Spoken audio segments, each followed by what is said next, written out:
Guys, so welcome back to another video of निक्जिक। अभी मैं ना औरंगाबाद से नागपुर वाले हाईवे पर हूँ, जैसे कि आप देख सकते हो। और ये हाईवे पर मैं क्या कर रहा हूँ, मैं एक्चुअली एक नए ट्रिप पर निकला हुआ था। पहले नागपुर से पुणे गया, पुणे से मुंबई गया, उसके बाद में मैं वापस से मुंबई से पुणे और पुणे से नागपुर आया। इसमें मैंने बहुत सारे अच्छे एक्सप्रेस हाईवेज भी ट्राई किए, रेगुलर रोड्स ट्राई किए, छोटे रोड देखे, कुछ ऑफ रोडिंग की, खराब रास्तों पर ड्राइव किया, सिटी के ट्रैफिक देखे, पुणे और मुंबई के पीक ट्रैफिक आवर्स में भी गाड़ी को ड्राइव किया। और मेरे साथ जो है मेरी black Scorpio and 4x4 automatic, इसके साथ में मैंने बहुत सारे ड्राइव मोमेंट्स एंजॉय किए। लेकिन ये जो वीडियो है ये कोई व्लॉग नहीं है, इसको मल्टीपल पार्ट्स में नहीं कर रहा हूँ, एक ही वीडियो में मैं बताने जा रहा हूँ रिव्यू।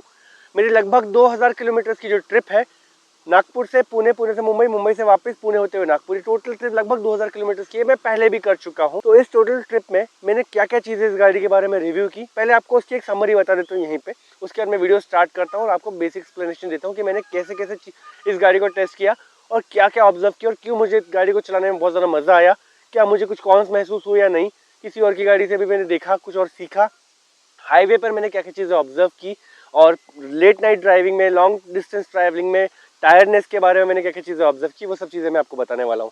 तो एक एक करके पहले लिस्ट देख लेते हैं, फिर वीडियो की शुरुआत करते हैं। तो मैं आपको दिखाने वाला हूँ लॉन्ग टूर का comfort, cruise control, ankle pain होता है क्या पैडल से लॉन्ग डिस्टेंस पर, शिफ्टर की एक्यूरेसी क्या है, पावर डिलीवरी कैसी है, ब्रेकिंग रिलायबिलिटी भी मैं बताने वाला हूँ, क्योंकि ब्रेकिंग रिलायबिलिटी जो होती है ना वो बहुत ज़रूरी है। जब अपन हाईवे पर चलते हैं, बीच में बहुत सारी गाड़ियाँ आती हैं, अचानक से ट्रैफिक आ जाता है, लोग भी बीच में आ जाते हैं, कभी कभी कोई जानवर भी आ जाते हैं। सो इट्स वेरी इंपॉर्टेंट कि अपनी गाड़ी का ब्रेक बहुत अच्छे से चल रहा हो। इसके अलावा सीटिंग कंफर्ट देखेंगे हम, लंबार सपोर्ट कितना यूजफुल है वो देखेंगे। 4x4 भी मैंने यूज़ करके देखा है हाईवे पर, और गाड़ी को उसके लिए स्टॉप नहीं करना पड़ा था मुझको। तो गाड़ी का जो 4x4 है वो एक्टिवेट कैसे होता है, अगर आप 4x4 हार्ड चलाना चाहते हैं हम, ओवरऑल माइलेज का क्या फ़र्क पड़ता है गाड़ी में 4x4 high versus 4x2 high में। इसके अलावा ड्राइविंग जो है पुणे और मुंबई के पीक ट्रैफिक आवर्स में कैसे चलाया है, वहाँ पर वेट करता रहना पड़ता है तो कैसा लगता है गाड़ी के अंदर वो बताएं। कॉन्फिडेंस कितना दे रही है गाड़ी अच्छे अच्छे सिचुएशंस पर और अनफेवरेबल सिचुएशंस पर, बैड रोड पर, वो दिखाएंगे। लॉन्ग डिस्टेंस में ओवरऑल टायर्डनेस क्या हो जाती है एंडिंग में वो बताएंगे। और रोड प्रेजेंस गाड़ी का कैसा रहा, हमारे जो पहचान के लोग हैं या रिलेटिव्स हैं, हमारी फैमिली मेम्बर्स हैं, उन लोगों का क्या रिस्पॉन्स रहा है इस गाड़ी के साथ में। क्योंकि ब्लैक कलर की गाड़ी तो बहुत ज़्यादा लोगों को अट्रैक्ट करती है और बहुत ज़्यादा लग्जरियस लगती है, बहुत रिच लगती है। और क्रोम ने इसमें ऑल्टा और 4 चांद लगाए हुए हैं इसकी खूबसूरती में, तो वो सब चीज़ें भी समझ में आ जाती है। क्रूज कंट्रोल की प्लस माइनस बटन के साथ में इसकी यूटिलिटी कैसी है, कितना वो यूज़फुल है, वो भी मैं आपको बताने वाला हूँ। क्योंकि क्रूज कंट्रोल को मैंने एक्सप्रेस हाईवे पर भी ट्राई किया और छोटे मोटे हाईवे जो होते हैं उस पर भी ट्राई करके देखा है कितना ये ज़्यादा यूज़फुल वो है। इसके अलावा लेट नाइट ड्राइविंग भी की है, रात के 3 बजे तक मैं इसको ड्राइव किया जब मैं नागपुर से पुणे जा रहा था। तो लेट नाइट ड्राइविंग और हेडलाइट का टेस्ट भी हुआ, और हेडलाइट के बारे में प्योर रिव्यू मैं इस वीडियो में आपको बताने वाला हूँ। एंड इसके बाद में मैं आपको फाइनली बताऊंगा ओवरऑल में कितना ज़्यादा टायर्ड रहा, क्योंकि मैंने 10 दिन तक गाड़ी को चलाया है और जितने दिन मैं निकला हूँ ट्रिप पे मैंने गाड़ी को चलाया ही चलाया है। ऐसा भी नहीं हो कि मैंने कोई आराम वगैरह किया हो, हार्डली ऐसा हुआ होगा कि सुबह मैंने पहुंचा हूँ, शाम तक आराम किया और शाम को मैंने गाड़ी को फिर से चलाया। तो हर दिन चलाया है। 10 दिन चलाने के बाद भी कुछ टायर्डनेस होती है, वो सब चीज़ें मैं आपको बताऊँगा। 10 दिन में मुझे इस गाड़ी से और ज़रा प्यार हो गया और लगभग 2-2.25 किलोमीटर जो हुए ना, I am proud of that. अब वापस एक्साइटेड हो रहा हूँ कि जल्दी से एक और ट्रिप निकालूं। बट ये वाली गाड़ी के साथ बहुत टाइम बिता चुका जब से ली है। अब मैं दूसरी गाड़ियों के साथ रिव्यू करूंगा, बट इसका रिव्यू इस वीडियो में कंप्लीट करते हैं, आपको पूरी इन्फॉर्मेशन देते हैं। उसके बाद अगले वीडियो में दोबारा आपको और भी इन्फॉर्मेशन दूंगा। तो चलिए शुरू करते हैं। सो दोस्तों, मेरी ट्रिप स्टार्ट हुई थी पुणे के लिए। नागपुर से मैं निकला था दोपहर में लगभग 11-12 बजे, और ट्रिप पर निकलने से पहले जो गाड़ी का इंजन ठंडा था तब मैंने एक बहुत इंपॉर्टेंट काम किया था गाड़ी के इंजन बे के अंदर, जो कि है रैट रिपेलेंट स्प्रे मैंने मारा हुआ था, ताकि मुझे पुणे मुंबई में जब गाड़ी को पार्क करते सेफ्टी थोड़ी सी कम रहती है। वहाँ पर हमेशा दिक्कत देखी है मैंने, मैं क्रेटा लेकर के भी गया था पिछले साल, तो पार्किंग का इशू भी था। तो बिल्डिंग के बाहर अक्सर रखना पड़ता है, बिल्डिंग में भी रखे तो रैट का खतरा रहता है। तो मेरे पास रैट रिपेलेंट स्प्रे ऑलरेडी था जो मैं क्रेटा में भी यूज़ करता हूँ। तो मैंने स्कॉर्पियो का भी इंजन बे खोला, जब गाड़ी का इंजन ठंडा था उसको पूरी तरह से क्लीन किया और उसके सारे वायरिंग्स और जो पाइपिंग्स है जिसमें ऑलरेडी कवरिंग अच्छी है उसमें रैट रिपेलेंट स्प्रे लगा दिया। अभी हाल ही में न्यूज़ आई थी कि एक मर्सिडीज की गाड़ी में भी रैट्स ने जो प्रॉब्लम क्रिएट की, 5 लाख का बिल बन गया। हमारी गाड़ी में 5 लाख का बिल शायद नहीं बनता हो, लेकिन अगर 1 लाख का भी बन रहा हो या 50,000 का भी बनने वाला हो तो भी वो 1000-2000 रुपये के अंदर अंदर आ जाने वाला रैट रिपेलेंट स्प्रे जो है वो मारना ज़्यादा फायदेमंद मुझे लगा। तो rat repellent spray SWE company का है, वो मैंने यूज़ कर लिया है इस गाड़ी के अंदर, और अब मैं थोड़ा सा निश्चिंत होकर के गाड़ी लेकर घूम सकता हूँ। अब यहाँ से मैं आपको रिव्यू शेयर करता हूँ कि मेरा जो पुणे मुंबई का जो टूर है वो 2000 किलोमीटर से ज़्यादा कर रहा है मेरी स्कॉर्पियो एंड 4x4 ऑटोमेटिक के साथ में, वो कैसा रहा। कंफर्ट और बाकी सारे के सारे टॉपिक्स हम कवर करेंगे। सबसे पहले बात कर लेते हैं कंफर्ट की। तो गाड़ी में जो सस्पेंशन लगे हुए हैं और FDD लगे हुए हैं सामने और पीछे में, उसकी वजह से हमें क्या होता है, स्टेबिलिटी बहुत बढ़िया मिलती है। गाड़ी की स्टेबिलिटी और उसके कंफर्ट में क्या क्या चेंजेस हम लोगों को देखने मिलते हैं compare to our previous vehicle. सबसे पहले देखो, जब भी रास्ते में थोड़ी बहुत अनइवन सरफेस होते हैं, बम्पी राइड्स होती है, वहां पर क्या होता है जो सस्पेंशन है बहुत अच्छे से उसको एब्जॉर्ब करते हैं, तो बहुत हमको फील नहीं हो पाता। फिर कहीं कहीं पर पॉट होल्स भी होते हैं, और ये जिस रूट से मैं गया था उस रूट की गूगल मैप लिंक भी मैंने दी है, मेरी नोन रूट है वो, वहां पर भी कभी कभी बीच बीच में गड्ढे भी आ जाते हैं। तो वो क्या होता है कि सस्पेंशन काफी हद तक के छोटे छोटे बम्प्स को और छोटे छोटे पॉट होल्स को एब्जॉर्ब कर लेता है, हमें डिस्कम्फर्ट होने नहीं देता। अगर हमें गाड़ी में फील भी हो कि हम खराब रास्ते से गुजरे तो सीट तक झटके महसूस नहीं हो पाते, इतनी अच्छी तरीके से गाड़ी को वो मतलब बम्प्स को एब्जॉर्ब कर लेता है। तो ओवरऑल कंफर्ट जो वहाँ पे खराब हो सकता था वो बहुत अच्छे से मेंटेन रहा। इसके अलावा एक और चीज़ है जिसमें कंफर्ट बहुत ज़्यादा मैटर करता था, वो होती है गाड़ी की रोड नॉइज़। मेरी क्रेटा में एक चीज़ का प्रॉब्लम बहुत है कि बहुत ही पतला पतला सा स्ट्रक्चर है उसका, तो ओवरऑल रोड पर हर एक छोटे छोटे बम्प्स, छोटे छोटे झटकों की आवाज़ बहुत अच्छे से फ्लोर पर आती है। व्हील आर्चेस पर कंकड़ पत्थर की आवाज़ भी बहुत ज़ोर से आती है। तो इस गाड़ी में वो चीज़ का एकदम ऑपोजिट डिफरेंस है। इसमें रोड नॉइज को कम करने के लिए इतने अच्छे से डैम्पिंग की गई है, स्ट्रक्चर मजबूत है, गाड़ी का बिल्ड क्वालिटी बहुत जोरदार है, और जो गाड़ी के एक्सटीरियर जो पोर्शंस है उसको कैबिन से इतने अच्छे से इंसुलेट किया गया है कि कभी भी रोड नॉइज इजीली आ ही नहीं पाती है। तो ओवरऑल टायर्डनेस के लिए जो मेन रिस्पॉन्सिबल रीजंस होते थे, एक तो गाड़ी में बहुत देर तक चल रहे होने की वजह से बहुत ज़्यादा झटके ना लगे, ऊपर से बार बार रोड नॉइज वगैरह ना आए, तो आपका डिस्कम्फर्ट उसकी वजह से मेजरली हो सकता था। वो चीज़ें तो एलिमिनेट हो गई। तो मुझे ना कंफर्ट रिलेटेड इश्यूज इस गाड़ी में कहीं भी लगे नहीं है 2000 किलोमीटर चलाने के बाद में। And as a driving person भी अगर मैं बात करूँ, पहली बार ऐसा है कि एक ऑटोमेटिक कार में लेकर के इतना लंबा टूर कर रहा हूँ। पहली बार एक ऐसा है कि मेरे पास एक क्रूज कंट्रोल वाली गाड़ी है, तो मैंने क्रूज कंट्रोल भी इस्तेमाल किया, मैंने इसके ऑटोमेटिक शिफ्टर के बहुत सारे मजे भी लिए। तो मुझे ना जो एंकल में पेन हो सकता था लेफ्ट लेग के, वो पेन होना बच गया। एक्सेलरेटर की वजह से जो राइट पैर के एंकल में पेन हो सकता था वो भी बच गया। मैं सिटिंग पोजीशन अक्सर बहुत पीछे रखता हूँ ताकि जो थाई सपोर्ट है वो बहुत बढ़िया रहे, और सीटिंग स्ट्रक्चर अपने कंफर्ट के हिसाब से बहुत बढ़िया रखता हूँ, और जो ऐसा सीटिंग पोजीशन रखता हूँ कि पैर बहुत कम फोल्ड रहते हैं पैडल्स के लिए। बट यहाँ पर पैडल की फोल्डिंग और भी कम थी क्योंकि यूजेज ही कम था। अगर मैं बीच बीच में कहीं टायर्ड फील कर रहा हूँ, वैसे तो मुझे परफॉर्मेंस ड्राइव ज़्यादा पसंद है, और कभी कभी अपने इंडियन ट्रैफिक रोड पर क्या होता है, हाईवेज पे भी बहुत ज़्यादा गाड़ियाँ रहती है, बीच बीच में कोई ना कोई आता रहता है, एक्सप्रेस हाईवे अगर ना हो तो वही मेजर था मेरे इस रूट में। तो क्या हुआ, बार बार आपको स्पीड कम ज़्यादा करते रहना पड़ता है, you can't always use the cruise control. सो मैं ज़्यादातर अपने पैरों से ही चला रहा था उस चीज़ को। तो जहाँ जहाँ मुझे टायर्डनेस लग रही थी उसमें पैरों में हल्का हल्का पेन लगा, या वजन लग रहा है, थोड़ा सा हैवी लग रहा है, so for that particular moment मैं शायद 15-20 किलोमीटर के लिए क्रूज कंट्रोल ऑपरेट कर लेता था, जिसमें बार बार स्टैंड बाय पे लेके जाना पड़ता था जहां जहां ब्रेक्स प्रेस किए जाए, या कभी कभी लगता है एकदम से ओवरटेक करना है तो फिर एकदम एक्सीलरेटर दो, cruise control remains active even when you accelerate. वो कर लेने के बाद वापस से छोड़ दो, वापस स्पीड वापस आ जाएगी जहां पर आपने क्रूज कंट्रोल सेट किया था। तो क्रूज कंट्रोल की मदद ली। Otherwise as a driving person I wasn't feeling very much tired with it. Long distance tiredness क्या क्या रह सकती थी, क्या क्या रही, क्या एक्सपेक्टेड था, क्या सरप्राइज मिले, towards the end of the video में और आऊंगा। बट कंफर्ट के मामले में I will give it 5 out of 5। अभी कंफर्ट के बारे में बात होते होते मैंने क्रूज कंट्रोल का जिक्र किया ही है, तो इसी टॉपिक के साथ साथ क्रूज कंट्रोल भी कवर कर लेते हैं। गाड़ी का क्रूज कंट्रोल ऑलमोस्ट हर बार अच्छे से चल रहा था। जब भी मैंने को लगा कि हाईवे है, चलो अपन 80 की स्पीड पे लॉक कर लो, या एक्सप्रेस हाईवे है तो 100 की स्पीड पर क्रूज कंट्रोल के साथ स्पीड लॉक कर लो, वो बढ़िया वर्क करता है। मुझे तो बहुत अच्छा लगा। मेरे साथ पहली बार है कि मैंने क्रूज कंट्रोल वाली कार यूज़ की। अभी आप लोग सोचेंगे कि क्रूज कंट्रोल कोई नई चीज़ तो रही नहीं है, बट 2018 में क्रेटा खरीदी थी मैंने, अभी उसके बाद इस पर अपग्रेड किया, तो मेरे लिए फर्स्ट क्रूज कंट्रोल वाली व्हीकल है, सो फर्स्ट टाइम एक्सपीरियंस है। सो इस गाड़ी का क्रूज कंट्रोल मुझे काफ़ी अच्छा लगा। अडेप्टिव क्रूज कंट्रोल की भी याद आ रही थी बीच बीच में, जब ऐसा लगा था बहुत दिन से चल रही है गाड़ी तो टायर्डनेस है हल्की हल्की, बट ठीक है अडेप्ट कर लिया मैंने इसके साथ में। तो क्रूज कंट्रोल कैसा वर्क करता है, मैंने 80 की स्पीड टच करी, क्रूज कंट्रोल का बटन दबाया, पहले वो आता था ऑफ दिखाता है, फिर एक और बार दबाया तो स्टैंड बाय दिखाता है, फिर प्लस या माइनस बटन दबा दो क्रूज कंट्रोल की, then it gets activated and वहां से वो स्पीड को मतलब कैरी रखता है, पूरा का पूरा मेंटेन रखता है। अब मेरे दोनों के दोनों पैर जो है मैं थोड़ा सा फोल्ड करके पीछे की तरफ ले लेता हूँ, पैडल से थोड़ा सा दूर, but only in the situation when I see कि सामने दूर तक कोई गाड़ी नहीं है, तो मेरे पैरों को थोड़ी देर के लिए आराम मिल जाता है। अभी क्रूज कंट्रोल यही बेनिफिट देने के लिए नहीं है कि मेरे को टायर्डनेस ना हो, मुझे पेन ना हो। उसका मेजर बेनिफिट क्या है, बहुत ही कम एक्सीलरेशन में इंजन के रेविंग को कम से कम रखते हुए बहुत ही मिनिमम पॉसिबल आरपीएम के साथ, 1800 आरपीएम के साथ में वो 80 या 100 की स्पीड भी मेंटेन कर लेता है, विच मीन्स इतने एफिशिएंटली वो स्पीड अटेन होती है कि गाड़ी रेव ज्यादा करती नहीं, साउंड ज्यादा करती नहीं, वाइब्रेशन ज्यादा देती नहीं, एंड लीनियर होता है उसका RPM. Through out that speed maintenance the period when I am using cruise control वो लीनियर होता है। इस वजह से हमारा माइलेज बहुत अच्छा मेंटेन रहता है, क्योंकि हम स्पीड गेन करने के लिए एक्सीलरेशन दबाते रहते हैं और वो एक्सीलरेशन मतलब स्पीड पहुंच जाते हैं जब वहां पर जाकर के एक्सीलरेटर छोड़ते हैं। तो ये स्पीड बढ़ाना फिर छोड़ना, एक्सीलरेटर दबाना फिर छोड़ना, इस सब करते करते स्पीड तो मेंटेन हो गई, पर इंजन की एफिशिएंसी ऊपर नीचे होती रहती है, इसलिए माइलेज कम मिलता है हमें।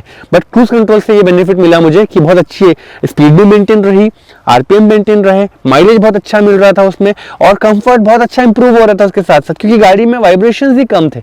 अब ऐसा नहीं कि गाड़ी में एनवीएच बहुत ज्यादा लगता है, ओवरऑल तो गाड़ी एनवीएच के मामले में एक्सयूवी 700 से भी मुझे अच्छी लग रही है डीजल वाले वेरिएंट से। बट ये क्या होता है कि और कम हो जाए, बहुत स्मूथ लगने लग जाए तो और मजा आता है। तो वो चीज मैंने नोटिस की कि cruise control is able to do that even better.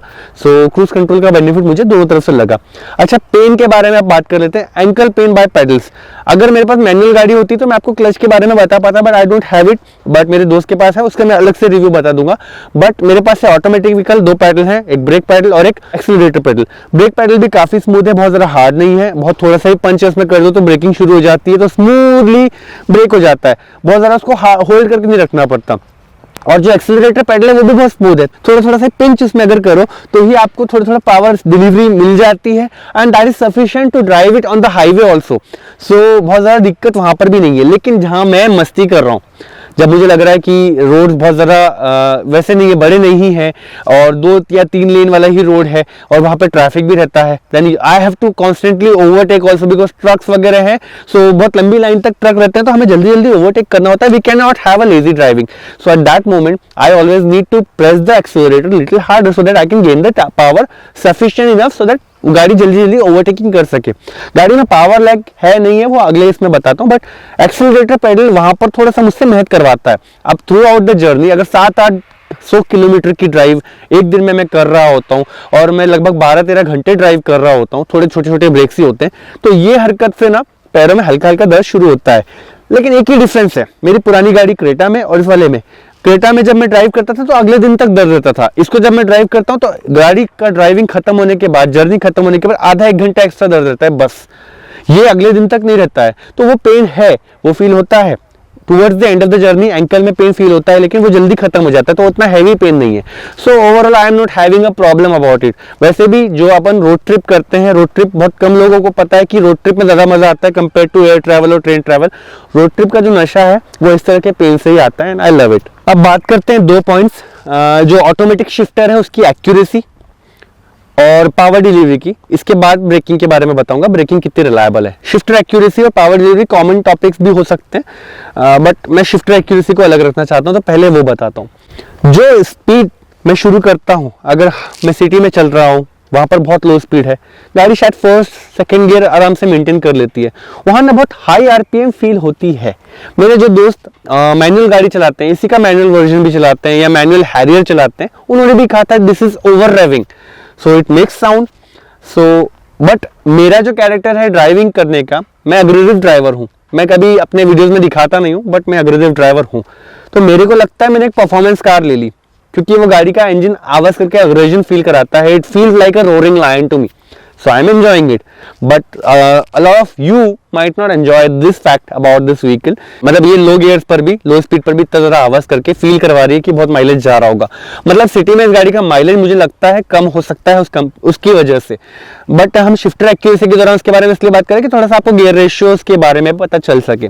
तो ऐसा है कि गाड़ी पावर लैग कभी ना कर सके, लो एंड टॉर्क भी इसका बढ़िया रहे। तो whenever you're driving in the city and you see there is a patch open so that you can cross that particular patch and overtake some vehicles, जल्दी ही एक्सेलरेशन करना चालू करोगे, गाड़ी का पावर डिलीवरी बहुत अच्छे से मिल पाएगा। तो वो 1st गियर 2nd गियर पे भी लैग नहीं है। मोस्टली क्या होता है हमारे इंडियन कंपनीज में, जो बजट व्हीकल्स होती हैं, मतलब लग्जरी व्हीकल से हट करके 20, 25, 30 लाख रुपए वाली जो गाड़ियां हैं, इस सेगमेंट में अगर ऑटोमेटिक है तो एक छोटा सा लैग आपको मिलता है ताकि आपको माइलेज मिले, माइलेज फोकस होती है गाड़ियां। बट यहाँ पर लग्जरी गाड़ी वाली ही फील दे दी है कि पावर से कोई कॉम्प्रोमाइजेशन नहीं होने देना चाहिए। तो जो गियर लो वाले हैं वहां पर भी आपको अच्छी पावर डिलीवरी मिल जा रही है। पावर डिलीवरी का स्पेसिफिक डिस्कशन मैं आगे करूंगा, बट गियर्स ऑलरेडी आपको समझाना चाहता हूं। तो मेरा अडेप्टिंग इस गाड़ी के गियर्स के साथ ऐसा हो गया था कि मुझे एग्जैक्टली पता था जब मैं गाड़ी को स्लो करता हूं ऑटोमेटिकली गियर्स को नीचे ले आएगा प्यार से, और पता भी नहीं चलने देता कि गियर शिफ्ट करते करते उसने डाउन शिफ्ट कर दिया। हल्की हल्की आवाज से पता कभी कभी चलता है कि गाड़ी ने गियर शिफ्टिंग चालू कर दी है, चाहे डाउन शिफ्ट हो चाहे अप शिफ्ट हो। लेकिन ये डाउन शिफ्टिंग और अप शिफ्टिंग जो है ये फर्स्ट गियर से फोर्थ गियर के बीच ज्यादा पता चलती है। फिफ्थ गियर और सिक्स गियर के बीच तो अक्सर मालूम नहीं पड़ता कि डाउन शिफ्टिंग और अप शिफ्टिंग कब हो रही है। और पावर डिलीवरी के दौरान मैं इसके बारे में और बताऊंगा। जो मेरे को मजा आया था हाई स्पीड पर चलाने के टाइम पर, उसके मजे मैं बताऊंगा आपको। You will be amazed to know that. So gear accuracy मुझे ओवरऑल ना बहुत अच्छी लगी। आई थिंक 80 to 90% स्कोर उसको दे सकते हैं गियर शिफ्टिंग एक्यूरेसी के लिए, क्योंकि जिस भी स्पीड पर हम चल रहे होते हैं, चाहे हम मिड स्पीड पर चल रहे हैं, 40-50 की स्पीड जब चल रही होती है कि ट्रैफिक स्लो है, हाईवे पे अपन है, वहां पर भी एक परफेक्ट गियर लगा कर रखता है। लेकिन वो गियर तक के भी आरपीएम थोड़ी हाई फील होती है, आवाज थोड़ी सी फील होती है, हल्का वाइब्रेशन से पता चलता है that still it is a lion, it is a roaring lion. It feels good to me sometimes, but sometimes मेरे को ऐसा लगता है अरे यार गाड़ी बहुत ज्यादा फ्यूल खा रही होगी। तो ऐसा लगता है नए नए गाड़ी में मजा तो आ रहा है, पर कहीं ना कहीं ऐसा लगता है कि जब गाड़ी और मतलब यूज टू लग जाएंगे तो लगेगा कि यार ये डीजल बहुत खाती है। तो ना इसका 20-30 लीटर वाला डीजल नहीं, हमेशा फुल टैंक ही करो ऐसा मन होता है, क्योंकि 500 550 लगभग 600 किलोमीटर की ड्राइव रेंज मिलती है इसके फुल टैंक में। Anyways getting back to the topic, shifter accuracy is good to me. Power delivery पे आ जाता हूँ शिफ्टर के साथ जोड़ते हुए। पावर डिलीवरी में मुझे बहुत ज़्यादा मज़ा आया।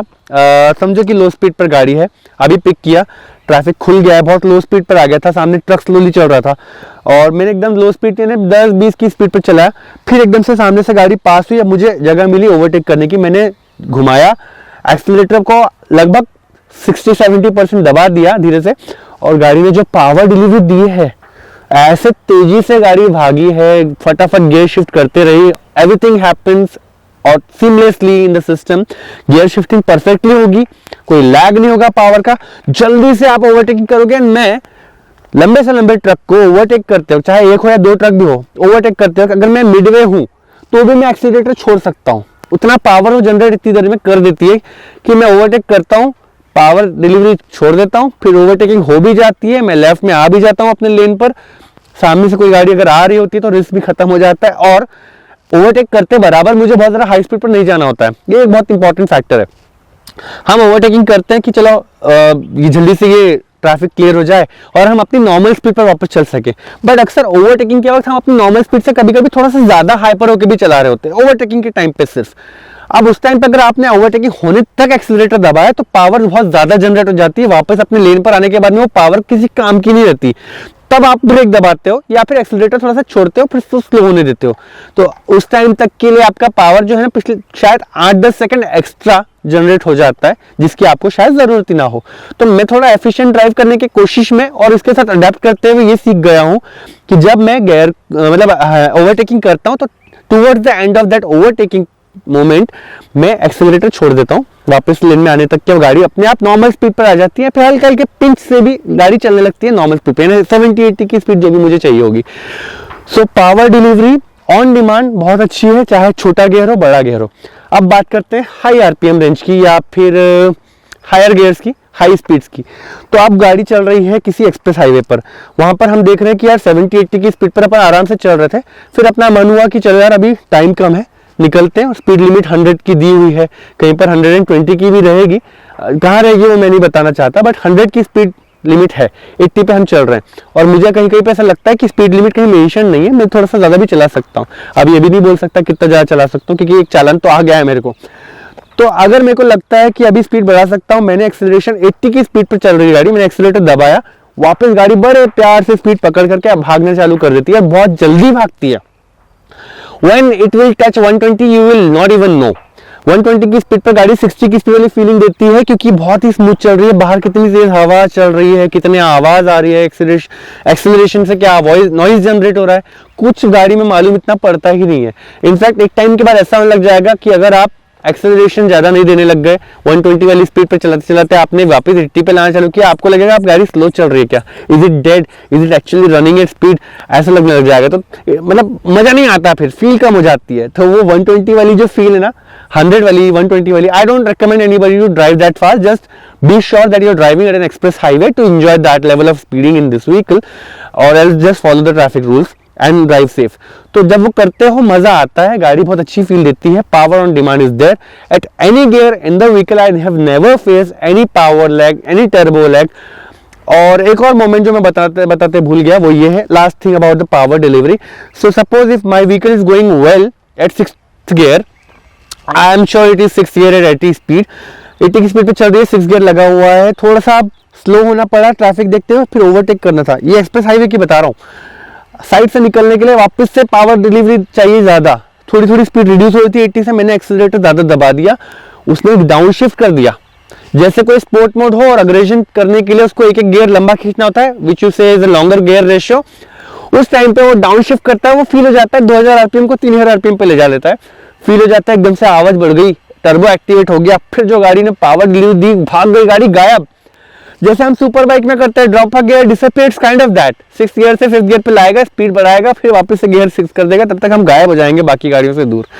इवन मेरे आसपास चल रही होगी मर्सिडीज की कोई गाड़ी, BMW की कोई गाड़ी, हैरियर चल रही होगी, फॉर्च्यूनर चल रही होगी, इंडेवर चल रही होगी, कभी कभी होती रहती है मस्तियाँ हाईवे पर, खास करके मुंबई पुणे एक्सप्रेस हाईवे पर सब मस्ती करने वाले लोग हैं, तो वहां पर ये चीज का बड़ा मजा आया। और मैं आपको आगे चल के बताऊंगा पावर डिलीवरी, गियर रेशियो की एक्यूरेसी के साथ में जब कॉर्नरिंग कर रहे थे घाट पे, मुंबई पुणे एक्सप्रेस हाईवे में घाट्स भी बहुत सारे हैं और खतरनाक भी है, वहां कैसा मजा आया। जब मैंने पचमढ़ी की टूर में भी ये चीज को एंजॉय करके देखा था, बट यहाँ मैंने नेक्स्ट लेवल एंजॉयमेंट किया, क्योंकि यहाँ पे थोड़ी स्पीड ज्यादा थी। इवन BMW वाले जो रियर व्हील ड्राइव वाले व्हीकल्स हैं, वो भी मेरे से पीछे रह जा रहे थे, वो कैसा रहा वो मैं अगले टॉपिक में बताऊंगा जब मैं हैंडलिंग डिस्कस करूंगा। But so far gear shift accuracy, power delivery have been very very impressive. और ऐसे लॉन्ग डिस्टेंस ड्राइव रिव्यू तो पहले भी दिए होंगे मीडिया वालों ने, बट खुद गाड़ी ऑन करके 2000 किलोमीटर चलाने के बाद में अपनी गाड़ी अपने तरीके से गंदी साफ करते करते करते करते खुद यूज करने का रिव्यू यही वीडियो में है। सो अब बात करनी है ब्रेकिंग रिलायबिलिटी की। अभी गाड़ी में 4 व्हील डिस्क ब्रेक्स हैं एंड आई प्रिज्यूम कि ये 4 चैनल ABS भी है। तो जो ब्रेक बाइट है इन गाड़ियों का, अरे गजब है। मतलब अभी महिंद्रा ने अपनी स्कॉर्पियो एंड में ब्रेकिंग इतनी बेहतरीन दे दी है कि आपको काफी रिलायबल ब्रेकिंग मिलती है। बट मैं इसको एक्सप्लेन भी करूंगा सिचुएशन बाय सिचुएशन। टायर बहुत ज़्यादा फैट है, तो ग्रिप जो रोड पर मिलती है वो ग्रिप आपको स्टेबिलिटी में अच्छी काम आती ही है। फ्रिक्शन अच्छा जम जाता है, स्पीड जो अपन पकड़ते हैं जल्दी जल्दी से एक्सेलरेशन करते हो वो भी काम में आता है। जब आप खराब रास्ते पर या अनइवन सरफेस पे जाते हो या गड्ढों से गुजर रहे होते हो, ये बड़े टायर वहां भी काम में आते हैं। बट देन इतना अच्छा सरफेस बना हुआ होता है टायर्स का रोड पर कि ब्रेक फोर्स भी बहुत अच्छे से अप्लाई हो पाता है।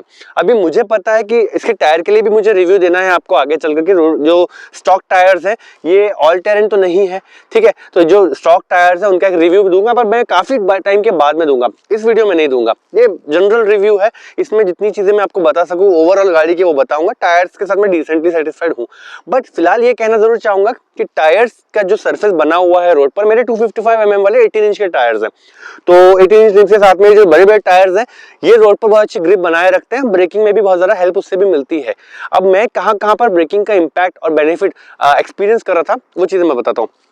पहले तो देखो, जब अपन थोड़ा सा गाड़ी को परफॉर्मेंस में ड्राइव कर रहे होते हैं कि जल्दी जल्दी अग्रेसिवली अपन चला रहे हैं, थोड़ी थोड़ी पैचेस दिखते हैं अपने को, ट्रैफिक खुलता है, गाड़ी की स्पीड बढ़ा लेते हैं, फिर वापस से थोड़ा आगे चलते हैं, वापस ट्रैफिक बढ़ता दिखता है, फिर स्लो करते हैं।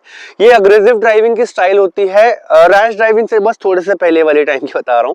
तो इसमें क्या होता है, आपको माइलेज भले कम मिले पर मजा पूरा आता है। बट आपको चाहिए कि आप अगर ऐसा खेल कर रहे हो गाड़ी के साथ में, वो भी इतनी बड़ी जो झूल जाती है अगर ब्रेक करोगे तो उसमें आपको चाहिए कि भाई ब्रेकिंग में सच में ट्रस्ट कर सको।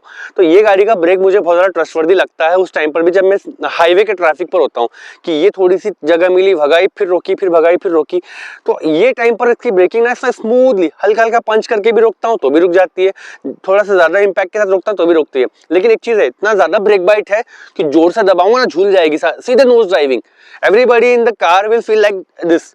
वो नहीं चाहिए हमें ब्रेकिंग भी चाहिए, हमें कंफर्टेबल ब्रेकिंग चाहिए। और as a driving person, if you are playing around with such a huge vehicle with its power, you will want to be sure that your vehicle can stop at the moment whenever you want। तो अब देखो कितनी situations हो गई। पहले तो थोड़ा सा अगर परफॉर्मेंस ड्राइव कर रहे हो तो उस टाइम पे अच्छा लग रहा है, ब्रेक काम आ रहे हैं, बढ़िया से रुक रहे हैं। और दूसरा चीज ये हो रही है कि फैमिली को डिस्कम्फर्ट ना हो, तो उसके हिसाब से सॉफ्ट ब्रेकिंग भी कर पा रहे हैं, तो your vehicle is allowing you both. तीसरी सिचुएशन, आप हाईवे पर हो, अचानक से डिवाइडर का कहीं ब्रेक है, दूसरी कोई गाड़ी एंटर कर रही है एंड आप वापस चाहते हो कि गाड़ी की स्पीड 80 से 0 या 80 से 40 तक आए एंड आप साइड से निकाल सको। दैट टाइम ऑल्सो आप सॉफ्टली ब्रेक करते हो, गाड़ी धीरे से रुकती है, साइड से निकलती है, कोई दिक्कत नहीं आती।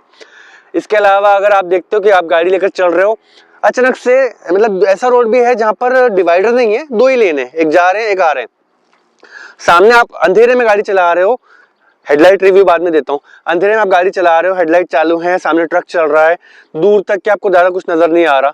फिर टर्निंग पर आप आते हो, अचानक से देखते हैं सामने से गाड़ी आ रही है, आप उसको ओवरटेक करने वाले थे, आपको गाड़ी दिख गई, तो या तो बहुत ज़्यादा डिस्टेंस होगा आती हुई गाड़ी का, तो आपने जल्दी से गाड़ी चालू करी, आपने पावर दिया, गाड़ी का एक्सेलरेशन किया, आप भगा रहे हो, तभी आपको रियलाइज हो कि नहीं यार टाइम लग रहा है, ओवरटेकिंग करते करते रिस्क बढ़ जाएगा और वहां तक पहुंचते पहुंचते स्पीड बहुत ज़्यादा बनानी पड़ेगी, रिस्क लेवल ज़्यादा होगा, घर के मतलब अंदर जो बैठे हैं अपने पैसेंजर्स वो डर जाएंगे, वो नहीं करते हम।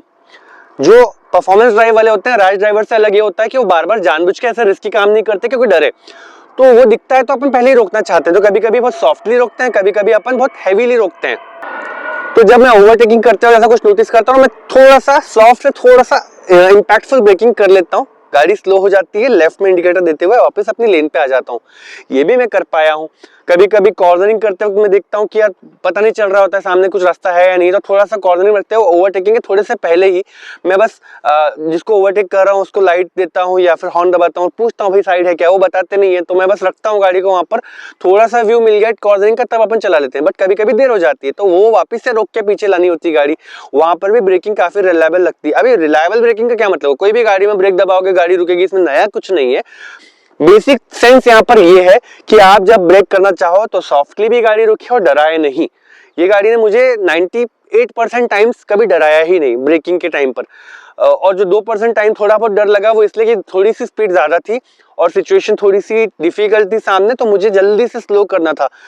मोस्टली इसमें एक चीज अच्छी ये भी है कि जब अपना ट्रैक्शन थोड़ा सा लूज होता है, जब ग्रेवल वाले पाथ पर चल रहे हैं या गंदे रास्ते पर चल रहे होते हैं, अंडर कंस्ट्रक्शन रोड भी होता है, मतलब एकदम एक कच्चा रास्ता होता है, वहां जब चल रहे होते हैं ना, मैं स्पीड कम करने की जगह नॉर्मल रखता हूँ। कभी कभी वहां पर भी 40, 60, 80 पे भगा रहा हो तो ये सोचे कि यार रगड़ रही गाड़ी, धूल उड़ रही है, पीछे मजा आ रहा है। गाड़ी ऐसी यार वो करवाती है काम अपने से, ऐसा मतलब किंग फीलिंग दे देती है ये गाड़ी, तो ऐसा लगता है चलो मजा आ रहा है, गाड़ी रास्ता खाली है, ज्यादा कुछ है नहीं, डस्ट पे भगाओ, डस्टिंग करो, काली गाड़ी पर डस्ट लाने का भी मजा, उसको साफ करने का भी मजा, तो वो मैं करता हूँ। उस टाइम पर भी ब्रेकिंग देखता हूँ, थोड़ी सी कम इम्पैक्टफुल होती है लेकिन वहां पर भी गाड़ी रुकती है।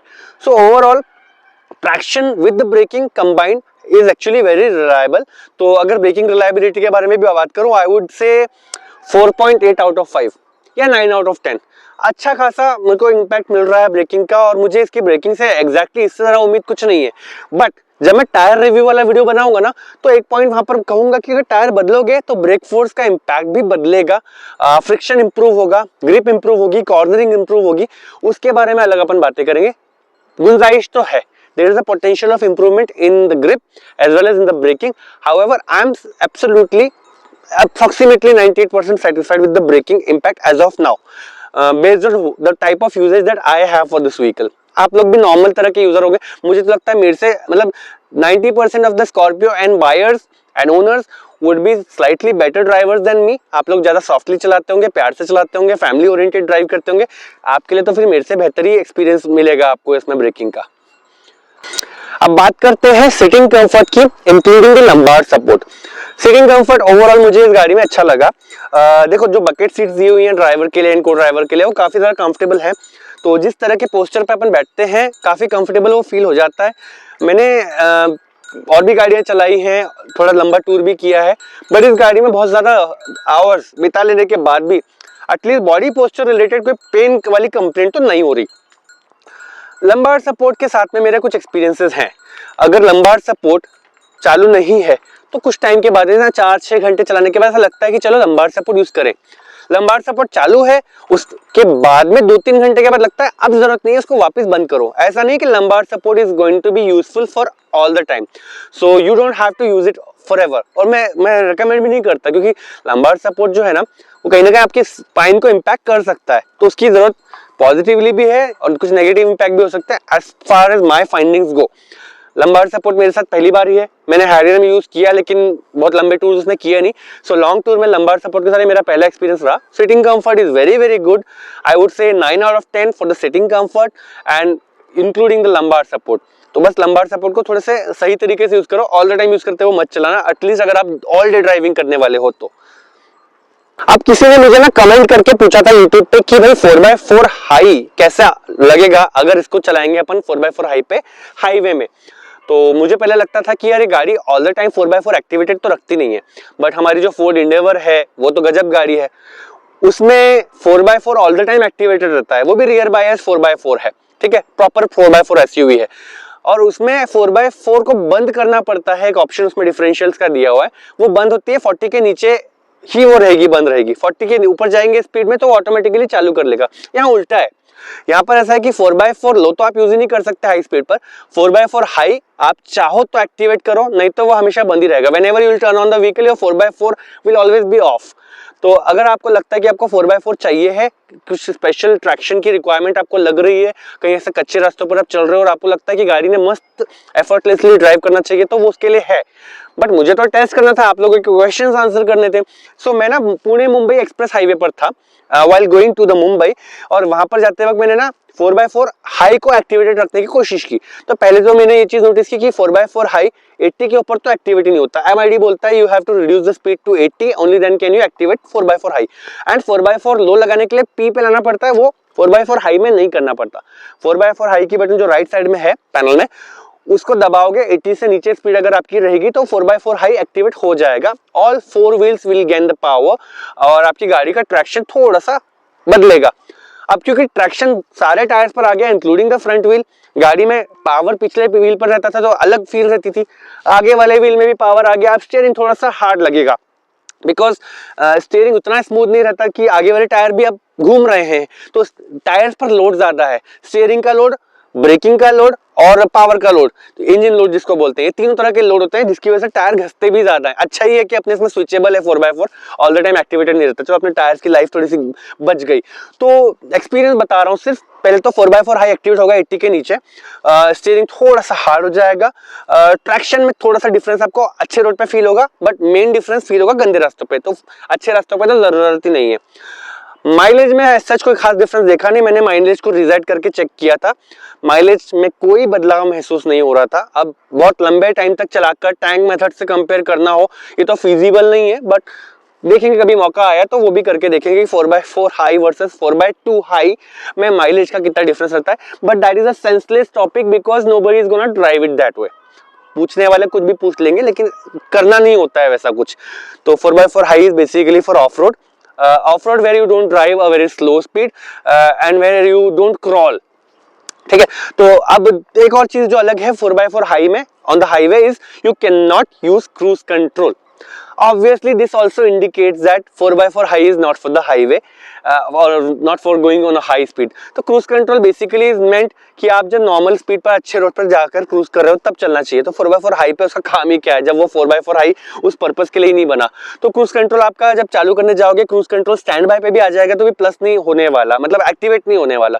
Cruise control does not work on 4x4 high, it is only working on 4x2 high. तो ये भी एक चीज मैंने एक्सपीरियंस करी, बेसिक जो डिफरेंसेस नोटिस किए वो बता दिए। इंपॉर्टेंट टॉपिक तो था ही नहीं ये वाला। पुणे मुंबई एक्सप्रेस हाईवे पर ड्राइव करके बहुत ज्यादा मजा भी आया मुझे। पुणे मुंबई एक्सप्रेस हाईवे का क्या सीन था कि वो लगभग 150 किलोमीटर का डिस्टेंस है और उसमें हाईवे जो एक्सप्रेस हाईवे है लगभग 100 या 120 किलोमीटर का डिस्टेंस उस हाईवे पर मिलता है। मैंने उस रास्ते पर क्रेटा चलाई थी एक बार, फिर ओल्ड हाईवे पर चलाई है GT 650। तो एक्सप्रेस हाईवे पर ये मेरा दूसरी बार ड्राइव था, जाते वक्त एक बार और आते वक्त एक बार, तो टोटल 3 ड्राइव्स हो चुके हैं। इसके साथ में 2 ड्राइव्स हो चुके हैं उस हाईवे पर, तो बहुत ही ज्यादा मजा आया। वो इतने चौड़े चौड़े रास्ते हैं, गाड़ी की स्पीड उतनी अच्छी है, गाड़ी में कंफर्ट बहुत बढ़िया है, दूसरी गाड़ियों के बीच में डोमिनेटिंग फील होती है। अब वहां पर एक हंसी की बात ये थी कि कोई मर्सिडीज की GLS चल रही हो, कोई फॉर्च्यूनर चल रही हो, कोई हिंडेवर चल रही हो, बड़े स्लो चलते हैं वो लोग क्योंकि वो लोकल्स हैं। अब लोकल्स तो अक्सर चलते हैं रोड पे, तो जो अच्छे वाले हाईवे होते हैं ना वहाँ जो रेगुलरली चलते हैं वो बोर हो जाते हैं, तो हाई स्पीड पर नहीं चलाते, बस क्रूज कंट्रोल चालू कर दिया और चल रहे हैं। पर हम तो यार कभी कभी जा पा रहे हैं क्योंकि हमारा समृद्धि हाईवे लॉन्च ही नहीं हो रहा तो हम लोग अभी जब पुणे मुंबई एक्सप्रेस हाईवे पर होते हैं हम बहुत खुश हो जाते हैं कि चलो यार एंजॉय करने का मौका है। नॉर्थ इंडिया से कोई देख रहा होगा तो आपका Yamuna highway is a relatable story. So ये वाली गाड़ी जब चला रहा था मैं मुंबई पुणे एक्सप्रेस हाईवे पर, बहुत ज्यादा मजा आया। जो एरिया है लोनावला वाले एरिया में बहुत सारे घाट हैं, स्टीप घाट भी हैं। तो भले ही वो एक्सप्रेस हाईवे है, वहां पर स्पीड लिमिट दी जाती है 50, कहीं कहीं पर 30, कहीं कहीं पर 40 भी दी जाती है, और कहीं कहीं पे तो अभी लेन भी बंद करके रखी हुई है। तो आप कभी कभी ट्रैफिक से जूझ रहे होते हो, फिर थोड़ी देर तक के ट्रैफिक पे हो, ट्रैफिक क्लियर हुआ, स्लो ट्रैफिक चल रहा है, वहां पर 2-3 गाड़ियां चल रही हैं side by side lane cover की हुई हैं, एक आधी BMW मेरे साथ चल रही होगी, कहीं एंडेवर चल रही होगी आगे। अब मेरे को आया जोश, मैं सोचा चलो सब गाड़ियों के साथ अपन इस गाड़ी को टेस्ट करते हैं, सब लोगों को दिखाते हैं कि स्कॉर्पियो एन आजकल क्या क्या कर रही है, because this vehicle is in limelight in India right now. Everybody knows about it. No matter what car somebody is owning right now, BMW, Mercedes, कोई भी अच्छी लग्जरी कार चला रहे हो, इस गाड़ी को जानते हैं. तो जब रोड पे इस गाड़ी को चलते देखते हैं, they will impress or it gets noticed. So ये चीज हो रही है पता है, तो चलो देखते हैं, शो देखते हैं थोड़ा सा. तो मैंने कॉर्नरिंग के टाइम पे क्या किया, मेरे को याद आया कि जो जर्मन कार होती है रियर व्हील ड्राइव वाली, वो कॉर्नरिंग एक्सपर्ट होती है, जल्दी से पिकअप भी ले लेती है, जल्दी से कॉर्नरिंग कर लेती है, खासकर सीडान. वहां मैंने देखी BMW 5 सीरीज, मैंने थोड़ा सा उसके साथ में पीछे पीछे चल रहा था. फिर मुझे एक टाइम ऐसा लगा कि यार क्यों ना मैं इसका कॉर्नरिंग ट्राई करूं. मैं थोड़ी सी स्पीड बढ़ाई और कॉर्नरिंग की, बहुत हार्श कॉर्नरिंग कर रहा था. तो फील हुआ कि this car slightly feels risky to drive at the cornering if we are at a high speed, but it always remains under control. Wow, I was impressed. लग रहा है थोड़ा सा कि भाई रैश ड्राइविंग हो रही है. मैंने थोड़ी देर किया फिर नहीं किया, and I don't recommend anybody else to try that, but it was possible in this vehicle and I was getting very impressed and I was enjoying that a lot. So ऐसा लग रहा था कि भाई कॉर्नरिंग करते वक्त अगर मजे भी करना हो तो पुरानी वाली स्कॉर्पियो से तो बहुत ज्यादा बेहतर है ये गाड़ी. So obviously it deserves the double price because बहुत कुछ है इसके अंदर कंपेयर टू दैट वन. और ये जो चीज मैंने की है कि कॉर्नरिंग करते हुए भी मजा आ रहा है, डर नहीं लग रहा और इंप्रेस करते हुए जा रहा हूँ. ऐसा भी नहीं लग रहा होगा किसी को देख करके कि कोई रैश ड्राइविंग कर रहा है. It just felt like an expensive SUV which is getting a lot of power, which is getting a very good control, and वो निकल रही है तेजी से और आगे जाकर के गायब हो जा रही है. तो वो सब चीजों की फील इस गाड़ी में मिल रही थी, मुझे बहुत ज्यादा संतुष्टि मिल रही थी, and I was always feeling like my money is getting justified every 10 kilometers with this vehicle. Wow, nothing else like that. So अब बात करेंगे ओवरऑल माइलेज की. इस पर्टिकुलर टाइम तक मैंने किलोमीटर्स टोटल नोटिस नहीं किए, 2000 के ऊपर है वो मुझे पता है. लेकिन मैं स्क्रीन पर आपको दिखा दूंगा, जब तक एडिटिंग करूंगा तब तक I will know. Total fuel जो लगा है that is 200 litres of diesel जो इस गाड़ी में मैंने डाला है इस पूरे ट्रिप के दौरान. शुरू में ही 30 लीटर डाल दिया था निकलने से पहले, एंड ट्रिप के बीच में कहीं मैंने फुल टैंक दोबारा किया था और बार बार फुल टैंक किया है. तो 3-4 बार, जितने बार भी मुझे फुल टैंक करना पड़ा घर लौटने तक, तो उसके हिसाब से डीजल कंज्यूम हुआ है. ओवरऑल फ्यूल का एक्सपेंस जो हुआ है वो लगभग 18,500 का कुछ का हुआ है. इतना ही लगभग मेरा फ्यूल एक्सपेंस था जब मैंने क्रेटा पेट्रोल लेकर गया था सेम टूर पर, सेम रूट पर 2021 के अगस्त में, एक साल पहले. तब तो फ्यूल के कॉस्ट कम थे वैसे. तो अभी मैं ये समझ सकता हूँ कि वो छोटी गाड़ी के बराबर का ही फ्यूल एक्सपेंस दे रही है बड़ी वाली गाड़ी. कंफर्ट ज्यादा, पावर ज्यादा, एंजॉयमेंट ज्यादा उसके बावजूद. तो सोचो अगर मैं थोड़ा सा माइल्ड तरीके से चला रहा होता इसको, शायद और अच्छा माइलेज मिलता है. डीजल के मैं बेहतर बेनिफिट ले पाता, बट डीजल इंजन का बेहतर बेनिफिट ना मैं माइलेज में नहीं लेता, मैं पावर में और परफॉर्मेंस में लेता हूँ, मैं लो एंड टॉर्क में लेता हूँ, और मेरे को बहुत ज्यादा मजा आया. माइलेज के फिगर मैं स्क्रीन पर दिखा दे रहा हूँ, टोटल किलोमीटर्स, KMPL सब कुछ लिखा हुआ दिखा दे रहा हूँ. अभी कैलकुलेटर मेरे पास रखा नहीं है, एडिटिंग के वक्त डाल दूंगा तो स्क्रीन पर आपको दिख रहा होगा. अभी बात करता हूँ पुणे और मुंबई के ट्रैफिक में चलाना कैसा रहा, क्योंकि दोनों ही शहरों में ट्रैफिक बहुत ज्यादा रहता है और पीक आवर्स में जब गाड़ी चलती है तो उस टाइम पे ट्रैफिक इतना ज्यादा होता है कि गाड़ी को चलाना कम है और क्रॉल ज्यादा करना है. थोड़ी थोड़ी देर में चलाओ, आगे बढ़ाओ, फिर रुको, फिर आगे बढ़ाओ, फिर रुको. एक एक बड़े बड़े सिग्नल पर आपको 2-3 बार रुकना पड़ता है तब जाकर के आप सिग्नल क्रॉस कर पाते हो. ऐसे भी सीन होते हैं. पुणे के कंपैरिजन में मुंबई में ये सिचुएशन और वर्स्ट है, क्योंकि मुंबई में रोड्स में जगह और कम है, पुणे में रोड्स थोड़े से चौड़े हैं. और पुणे में क्या होता है कि BRT वाली जो बीच वाली लाइन है, कुछ गाड़ियां वहां से चली जाती है, मैं वहां से नहीं जाता हूँ, कुछ गाड़ियां वहां से जाती है, तो इधर से थोड़ा सा ट्रैफिक लिमिटेड रहता है बहुत ज्यादा, बट फिर भी कंपेयर टू मुंबई वो लिमिटेड रहता है. तो पुणे में तो थोड़ा सा रिलैक्सेशन मिलता भी है, बट मुंबई के पीक आवर्स के ट्रैफिक में क्या होता है, आपको ज्यादा रिलैक्सेशन मिलता ही नहीं, बस आप धीरे धीरे क्रॉल करते हो. अभी मुंबई में मैं फॉर्च्यूनर के PPFO करवाने के लिए गया हुआ था, तो मैंने कुछ ऐसे टाइमिंग पर गाड़ी चलाई थी कि मुझे नहीं मिला ज्यादा ट्रैफिक. पर हम लोग जब घूमने के लिए गोराई बीच गए थे, वहां से लौटते वक्त जो ट्रैफिक मिला था नॉर्थ साइड में वो बहुत डिफिकल्ट था. फिर साउथ साइड में मैंने इस बार नहीं चलाई साउथ बॉम्बे में गाड़ी, बट साइन तक मैं गया था मुंबई में भी, तो थोड़ा बहुत ट्रैफिक देखने का मौका मुझे वहां पर मिला. But I can imagine how it would work there also. तो मुंबई में घोड़बंदर रोड जो है भाईंदर से थाने जाने वाला, वहां पर भी बहुत ज्यादा ट्रैफिक जमा होता है और लगातार एक जाम सा लगा हुआ होता है, धीरे धीरे क्रॉल होती है गाड़ियां. तो एक बड़ा चैलेंज होता है कि एक तो गाड़ी में बैठे ही रहो, और ड्राइव पर लगाया है, ब्रेक दबा हुआ रखा है, थोड़ा थोड़ा सा रिलीज करते जाओ, ब्रेक गाड़ी आगे बढ़ती जाएगी, तो डर लगता है कहीं क्लच प्लेट बर्न ना हो जाए. ऑटोमेटिक व्हीकल है, it manages everything very well. However I was also little bit worried कि कहीं ऐसा ना हो कि एक टाइम के बाद में इसका मतलब धुआं निकलने लग जाए. ऐसा कुछ भी नहीं हुआ. दूसरी वरी का फैक्टर होता है माइलेज बहुत ही ज्यादा डाउन हो जाएगा था, बट डिसेंट था। मैंने तो वर्स्ट माइलेज ऑलरेडी एक्सपीरियंस कर ली है अपनी परफॉर्मेंस ड्राइव से, तो 10 किलोमीटर पर लीटर के साथ में मैं संतुष्ट हूँ। तो वहां पर भी मुझे कोई खास दिक्कत नहीं लगी और बोरियत भी कुछ नहीं हुई। बस इतना ही है कि अगर आपको लगता है सामने वाला जाम ज्यादा लगा है तो उसको डी से हटा के पी पे लगाओ, पैर अपने फ्री कर लो, वरना अगर ब्रेक पैडल पर प्रेस करके रखोगे तो ब्रेक पैडल एक्सीलरेटर पैडल से ज्यादा हार्ड है, एंकल बहुत दुखेगा राइट लेग का। सो बेहतर है कि उसको पी पे लगा के रखो अगर आप पीक ट्रैफिक पे चलाते हो तो। अदरवाइज तो मुझे एज सच कोई खास दिक्कत महसूस नहीं हुई थी पुणे मुंबई के पीक ट्रैफिक आवर्स में वेटिंग में भी, और मैकेनिकल इश्यूज कुछ नोटिस नहीं हुए। मैं जाकर वापस भी आ गया, अभी तक गाड़ी में मैन्युफैक्चरिंग डिफेक्ट कुछ नहीं दिखा, चलाने की वजह से होने वाले प्रॉब्लम्स नहीं दिखे, गाड़ी मुझे नाजुक नहीं लग रही, ऐसा नहीं लग रहा कि बहुत संभालना पड़ता है, डेलिकेट है, कुछ भी नहीं। जितना रगड़ू गाड़ी में इसको समझ के लिया, जो स्टर्डीनेस मैंने इस गाड़ी से उम्मीद की थी, दिखने में बाहर से जितनी लग्जरियस प्रेस्टिजियस लग रही होगी, अंदर से उतनी ज्यादा रगेड है, स्ट्रांग है। It actually deserves the title like big daddy of SUVs, but doesn't mean that we have to insult any other SUV. Many other SUVs are good as well, but this particular one, at least the one that I have got, is a very good one and I'm not facing any issues. I'm enjoying it a lot in fact and not having any hassle of owning this one. अभी कुछ system related बात भी करते हैं, शायद मैं mechanicals पे और आऊंगा आगे। एलेक्सा और गूगल मैप्स, इनके बारे में बात करेंगे। तो गूगल मैप नहीं है इसमें बिल्ट इन मैप है, और एक एलेक्सा जो है वो अमेजोन से चलता है। तो जब हमें एक एग्जीक्यूटिव घर पर आकर डेमो देकर गए थे तो उन्होंने लॉगिन करवा दिया था मेरा अमेजोन अकाउंट इसमें। तो अमेजोन इसमें लॉगिन है, हम एलेक्सा को कमांड देंगे, Alexa play this music, play that music. काफी हद तक 80% time accurately it takes the command, वो म्यूजिक जो मैंने मांगा वो प्ले कर देते हैं, चाहे इंग्लिश चाहे हिंदी, जो भी मांगो वो प्ले कर देते हैं। एलेक्सा को बोलो कि सनरूफ ओपन करे बंद करे, वो भी हो जाता है। कुछ टाइम ऐसा भी होता है कि ऐसा लगता है नेटवर्क नहीं होगा तो वो नहीं ले रहा है कमांड, कभी कभी ऐसा होता है कि सुन लेता है, प्ले करेंगे बोलते हैं और प्ले ही नहीं करता गाना। एक और सबसे बड़ी प्रॉब्लम मुझे लगती है कि एलेक्सा जब चालू किया और गाना चालू हो गया है तो 3-4 गाने के बाद उसकी प्लेलिस्ट ही खत्म हो जाती है, लंबी प्लेलिस्ट पे जाता ही नहीं। मैंने बोला आतिफ असलम सॉन्ग लगाओ, मैंने बोला अरिजीत सिंह सॉन्ग लगा दो, 2-4 गाने बजाए और बंद।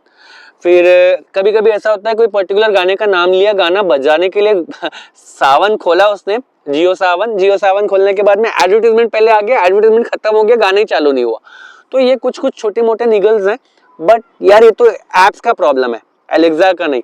तो अब एप्स में प्रीमियम अकाउंट इसमें कैसे लेते पता नहीं, ताकि वो एड फ्री हो जाए। हंगामा और जियो सावन खुद सेलेक्ट करती है, खुद ही देखती है किसका गाना बजाना है, वो बजा देती है। तो कभी बजता है कभी नहीं बजता है, तो मेरे पास में ब्लूटूथ से कनेक्टेड होता है, इससे बजा के रखता हूँ। अभी एक सोर्स बटन स्टीयरिंग पे दिया हुआ है, उसको दबाया और स्क्रीन पे टच करके ब्लूटूथ सेलेक्ट कर लिया, या फिर मैंने पेन ड्राइव से ना इसमें 8-10 गाने कॉपी करके रखे हैं माई ड्राइव में, क्योंकि जब भी गाड़ी में बैठता हूँ मैं FM नहीं सुनना चाहता, एकदम से कनेक्ट ना करूँ, इतना ध्यान ना दूं, बस चलता जाना है अपने को स्पीड से, तो बस माई ड्राइव से 2-4 गाने जो भी हैं बच जाएं तो ठीक लगता है। तो वो सब चॉइसेस रखी हैं। एलेक्सा जब नहीं वर्क करते तो हम ये चीज यूज कर लेते हैं, so we are like living with it. Alexa is not 100% accurate, is not 100% satisfactory, but we are not choiceless anyways. Maps के बारे में बात करूं तो बिल्ट इन मैप्स जो है वो पॉपुलर प्लेसेस को जानता है। पुणे एक बहुत एडवांस शहर है, उसमें बहुत सारी चीजें मैप्स पर अवेलेबल रहती हैं। इनका खुद का मैप का डेटाबेस गूगल मैप से मैच नहीं होता, बट काफी अपडेटेड है, बहुत सारी जगहें उसमें है सेव्ड। तो मैं जब वो डालता हूँ, लोकेशन डालता हूँ, तो वो ले लेता है। मेरे यहाँ पे मनीष नगर नागपुर डाल तो वो ढूंढ देगा बहुत सारे ऑप्शंस के बीच कहीं ना कहीं। फिर अगर मैं पुणे में हूँ, मैं बोलूंगा वाघोली पुणे, तो वो दे देगा। फिर हड़पसर डालूंगा वो दे देगा, वाकड़ डालूंगा वो भी दे देगा। मैं बोलूंगा पुणे मुंबई में मीरा रोड डाल दूंगा वो भी ले लेगा। मैं अपार्टमेंट का नाम डालता हूँ कभी कभी, वो भी ले लेता है। It's very very amazing to see that. तो जितने बड़े शहर के आप मैप्स में अपार्टमेंट वगैरह के नाम डालोगे वो दे देगा और आपको डायरेक्शंस देगा। The only thing where it lacks, you would not get much choices to select a route. तो मैंने क्या किया था, इसके जो मेरे आईफोन में गूगल मैप्स है इसकी ऐप में और उसके बिल्ट इन ऐप्स में, दोनों में जगल कर रहा था। दोनों को चालू कर देता हूँ, कभी कभी ये प्रॉपर रूट ले लेता है, कभी कभी वो प्रॉपर रूट ले लेता है, दोनों को मैच करते रहता हूँ। कितने किलोमीटर के बाद में नेक्स्ट लेफ्ट टर्न या राइट टर्न है वो दोनों को मैच करते रहता हूँ। और MID पर भी सिंक होता है मैप जो भी बिल्ट इन है, तो वहां पर भी नजर रखता हूँ। अच्छा लगता है कि चलो मैप अपने को टर्न बाय टर्न नेविगेशन दिखा भी रहा है। हाईवे पर जब होता हूँ तो 20-30 किलोमीटर तक तो नजर रखनी नहीं पड़ती, नजर रखना ये पड़ता है कि भाई वो अपन अप्रोच कर रहे होंगे टर्निंग को, तो देख लो दोनों मैप में बराबर है कि नहीं, क्योंकि मुझे रूट पता है। मैं जानता हूं मुझे कौन से शहर से होते हुए जाना है, कौन से शहर से होते हुए नहीं जाना, तो मैं वो रूट को इग्नोर भी कर लेता हूं जो ये मैप दिखा रहे होते दोनों। लेकिन अगर मुझे कोई रूट नहीं पता तो ये दोनों के दोनों बेस्ट रूट नहीं बताते हैं अक्सर। ऐसा नहीं कि ये 100% एक्यूरेट है, इसने भी बहुत सारी गलतियां की है गूगल मैप्स ने, और वो भी करता है कभी कभी वो अच्छा रूट दे देता है, ये खराब रूट देता है। तो ये दोनों ऑप्शन होते हैं बट इट वर्क्स। अब बात करते हैं कोई सिस्टम इश्यूज वगैरह मैंने फेस किए हैं क्या। तो मैंने सिस्टम फेलियर तो फेस नहीं किया, कैमरा के छोटे छोटे लैग हैं, कई लोग कंप्लेंट करते हैं, मैंने भी देखा कि रिवर्स करते हैं तो वो फुल स्क्रीन पर रिवर्स वाला कैमरा नहीं दिखाता, छोटे से पे दिखाता है। जब छोटे से पे दिखाता है तो फ्रेम लैग नहीं होता, बड़े पे दिखाता है तो फ्रेम लैग होता है। तो ये इस टूर के दौरान कभी कभी ही नोटिस किया, घर पर नोटिस कर लेता था पहले, अभी टूर के दौरान ज्यादा नोटिस नहीं किया। एक अच्छी चीज ये है कि इंफोटेनमेंट और एमआईडी फेल नहीं हुए, कहीं भी हैंग नहीं हुए, बंद भी नहीं हुए। हमने टाटा सफारी और टाटा हैरियर के साथ ट्रैवल किया है, उसमें बंद हो जाते हैं 2-4 घंटे ड्राइव करने के बाद में गर्म होकर के, इसमें नहीं हो रहा। जो मेरे अजीतेम भाई है उनके पास में हैरियर है, उनका सिल्वर बॉक्स अभी रिप्लेस हुआ है, तो पता चलेगा उसमें होता कि नहीं अब वो प्रॉब्लम सॉल्व। लेकिन इसमें तो वो प्रॉब्लम देखने में नहीं मिल रहा कि कोई रिजेक्ट वगैरह करना पड़ रहा है, गाड़ी खड़ी कर दो, बंद करो, वापस चालू करो तो चालू होगा, ये इसमें तो नहीं हो रहा। लेकिन किसी किसी को शायद प्रॉब्लम हो रहा हो इंफोटेनमेंट रिलेटेड या म्यूजिक रिलेटेड या एमआईडी रिलेटेड, मेरे को नहीं हो रहा। मतलब मेरे इसमें ऐसा कोई सिस्टम फेलियर नहीं, सिस्टम फ्लॉ नहीं, ऐसा लग नहीं रहा कि अभी सॉफ्टवेयर अपडेट की अर्जेंट रिक्वायरमेंट है। एलेक्सा ठीक हो जाए मैं तो खुश हूँ, नहीं हो जाए तो भी खुश हूँ। मैंने ड्राइव करने के लिए गाड़ी ली है, system and all interior features, electronic fancy features, everything is secondary. What I want is when I'm driving with my family, I'm outdoor, I don't want to have a need to contact anybody कि भाई गाड़ी नहीं चल रही या problem आ रही है, please help me out. मुझे RSA की जरूरत ना पड़े, मैं यही चाहता हूँ, यही दुआ है इस गाड़ी में। समृद्धि हाईवे का कंफ्यूजन भी क्रिएट हुआ था बीच में, जैसे ये अब ये वीडियो तो वैसे स्कॉर्पियो के बारे में है, बट टूर हो रहा है नागपुर पुणे मुंबई का, तो जितने मेरे भाई बंधु यहाँ से रहते हैं वो सब लोग जानना चाहते हैं कौन सा रूट लिया, कौन सा रूट लिया। मैं 2021 में क्रेटा से जब गया था तो मैंने लिया था रूट अमरावती, अकोला, जलगांव, धुले, नासिक, थाने, मुंबई। लौटते वक्त मैंने लिया था मुंबई से पुणे, पुणे से अहमदनगर, अहमदनगर से औरंगाबाद, मेहकर, कारंजा, वर्धा, घर, नागपुर। ये जो सेकेंड रूट में लिया था लौटते वक्त पिछले साल, यही रूट मैंने अभी जाते और आते वक्त लिया है।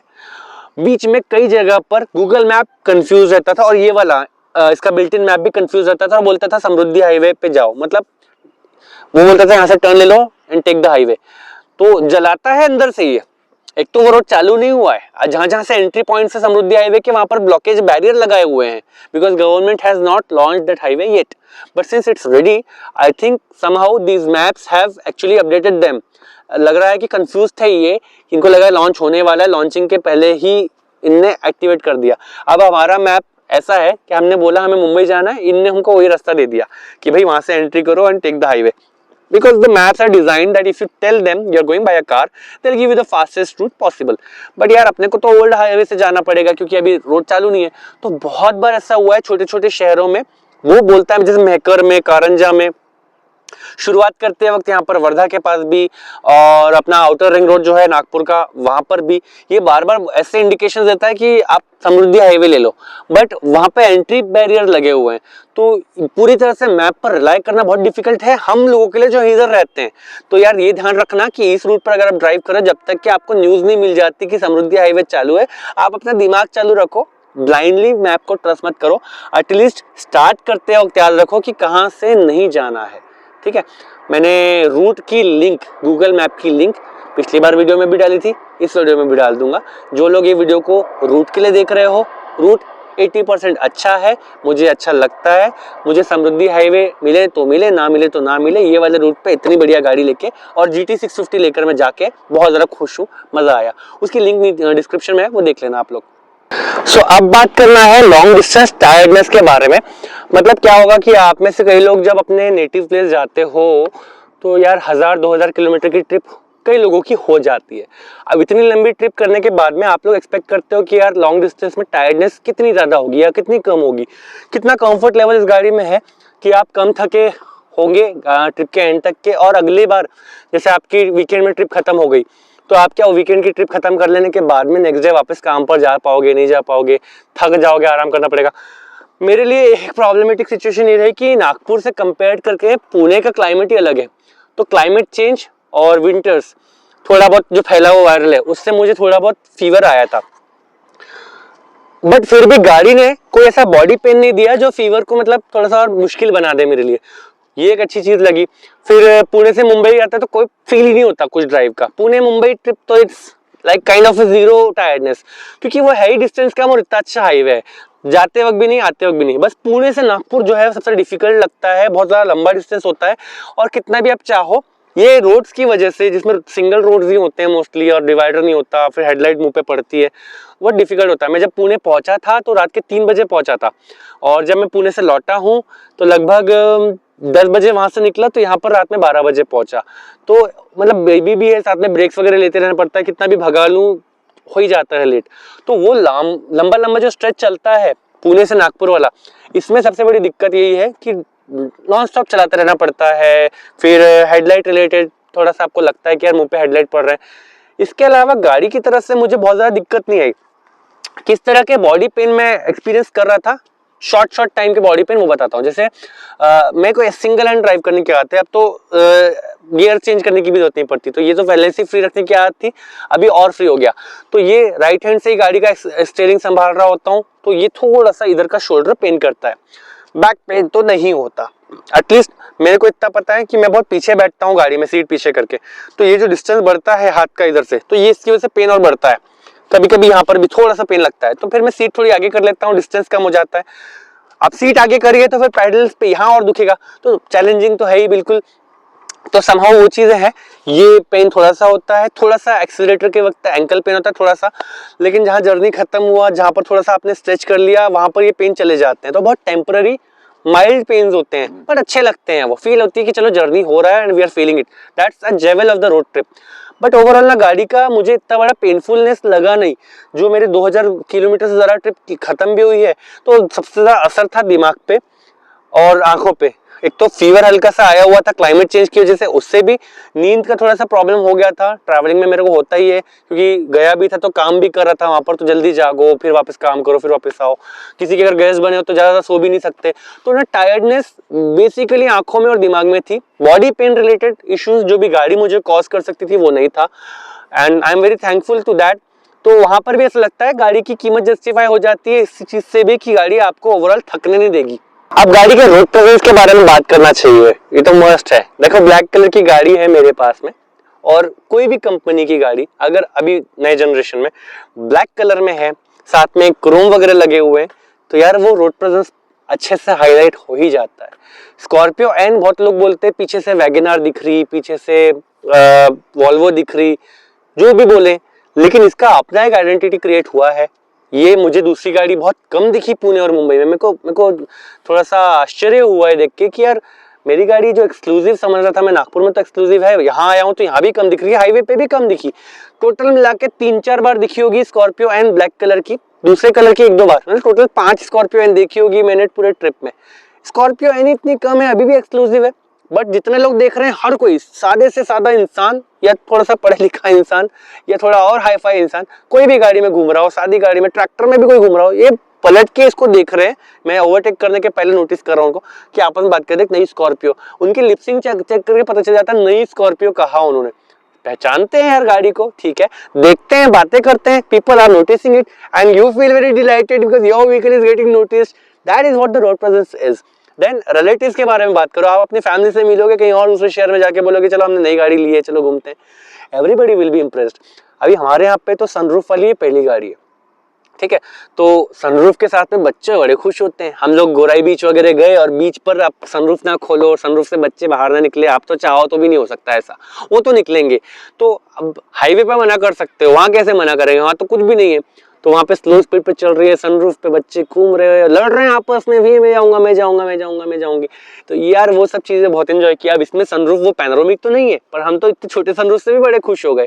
फिर सनरूफ का काम ये भी होता है कि अपन जब ब्रीदेबिलिटी अच्छी चाहिए या ठंडी ठंडी हवा चाहिए तो उसके लिए भी आप यूज कर सकते हो। अब एक और फीचर इसमें चाबी में भी दिया हुआ है कि आप गाड़ी में आओ तो आने से पहले एक अनलॉक बटन को प्रेस एंड होल्ड करो तो सारे विंडोज जो है सामने के वो दोनों नीचे हो जाते हैं, सनरूफ बाहर हो जाता है, ब्लोअर चालू हो जाते हैं सारी हीट बाहर निकालने के लिए।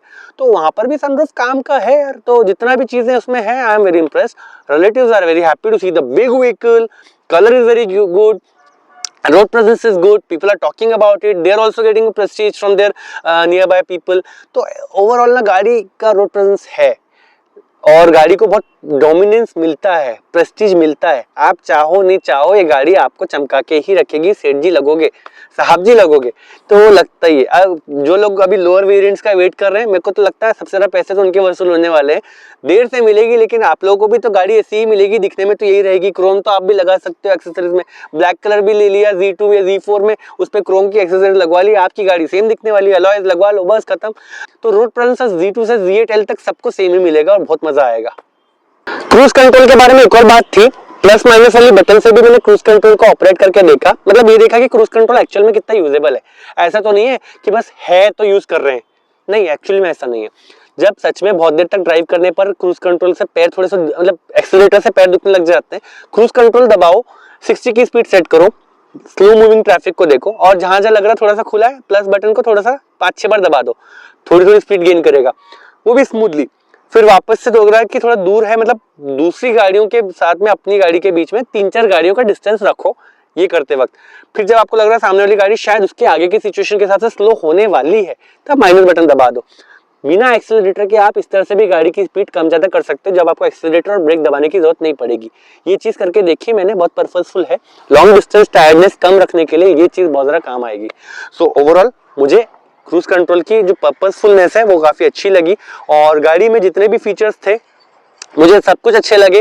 मुझे गाड़ी का ओवरऑल यूटिलिटी अच्छा लगा। मैंने जो एक्सेसरीज लगवाई हुई है इसकी एक अलग लिस्ट होगी तो अलग वीडियो में बताऊंगा, बट जितनी एक्सेसरीज लगवाई है सब की सब काम आई। स्टोरेज की बहुत सारी एक्सेसरीज लगवाई है, सन प्रोटेक्शन की कुछ चीजें लगाई है, मैट लगवाया है, PPF लगवाया है, हर एक चीज ने अपना 100% दिया है। गाड़ी के जो बिल्ट इन फीचर्स आए थे उन्होंने भी अपना 100% दिया है।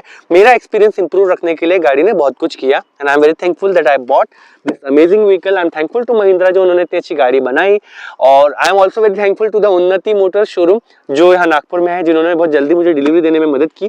तो ओवरऑल एक्सपीरियंस मेरा बहुत अच्छा रहा दोस्तों। 9.5 out of 10 overall score to the vehicle and I am loving it. मैंने इसका नाम रखा है बगीरा क्योंकि ब्लैक कलर की गाड़ी है और बहुत ज्यादा सुंदर भी लगती है, बड़ी है, पावरफुल है, अग्रेसिव है और सामने से जो मस्कुलर लुक है सब कुछ बहुत प्यारा है। ऑफ रोडिंग करते हुए भी मजा आया, तो मैं तो बहुत ज्यादा संतुष्ट हूँ। आप लोग भी इसको लोगे, आप लोगों को भी मजा आएगा। जितने लोगों ने ले लिया वो तो मजे कर ही रहे हैं। शिकायतें भी होंगी किसी किसी को, लेकिन शिकायतें कम है, मजे ज्यादा है। और ऐसे और भी मेरे रिव्यूज आएंगे, मैं बहुत सारे टेस्टिंग्स करूंगा, बहुत सारे रिव्यूज दूंगा। इस बार मैंने व्लॉग ना बनाकर रिव्यू वीडियो बनाया। आई होप आपको इन्फॉर्मेटिव लगा हो, आपको काम की इन्फॉर्मेशन मिली हो। अगर लगी है तो वीडियो को लाइक जरूर करना because that gives me a charge up. मुझे सब्सक्राइब कर लो, मोटिवेशन बना रहेगा अच्छे वीडियो बनाने के लिए। पता चलेगा कि स्कॉर्पियन के और वीडियोस आप देखना चाहते हो। कमेंट में बताओ आपको ये वीडियो कैसा लगा, आपके कौन से क्वेश्चंस नहीं आंसर हो पाए वो बताओ। कोई और गाड़ी के बारे में भी कुछ क्वेश्चन हो, आपको लगता है कि मैं अपने इस तरीके से शायद उसके बारे में भी कुछ इन्फॉर्मेशन दे पाऊं, तो कमेंट में बताओ और अपने दोस्तों के साथ ये वीडियो शेयर जरूर करना। अगर आप स्कॉर्पियन कम्युनिटी में जुड़ना चाहते हो, मेरे एक व्हाट्सएप ग्रुप है जिसमें आप लोगों का स्वागत है। अगर आपके पास स्कॉर्पियो एन ऑलरेडी आ चुकी है या आपने बुक करी है, डिलीवरी अवेटेड है, तो आप बाकी ओनर्स के साथ जुड़िए, हमारे ग्रुप में आइए और अपने कोई क्वेरीज होते हैं तो आप वहाँ पूछ सकते हैं, दूसरों के डिस्कशंस में शामिल हो सकते हैं, आपके इनपुट बता सकते हैं। उसके लिए लिंक डिस्क्रिप्शन में दी हुई है, व्हाट्सएप पर जुड़ जाइए हमारे साथ। और हाँ, चैनल को सब्सक्राइब किया तो बेल आइकन दबाना ताकि आपको मेरे फ्यूचर वीडियोस की नोटिफिकेशन भी मिलती रहे। And until next video, goodbye and drive safe.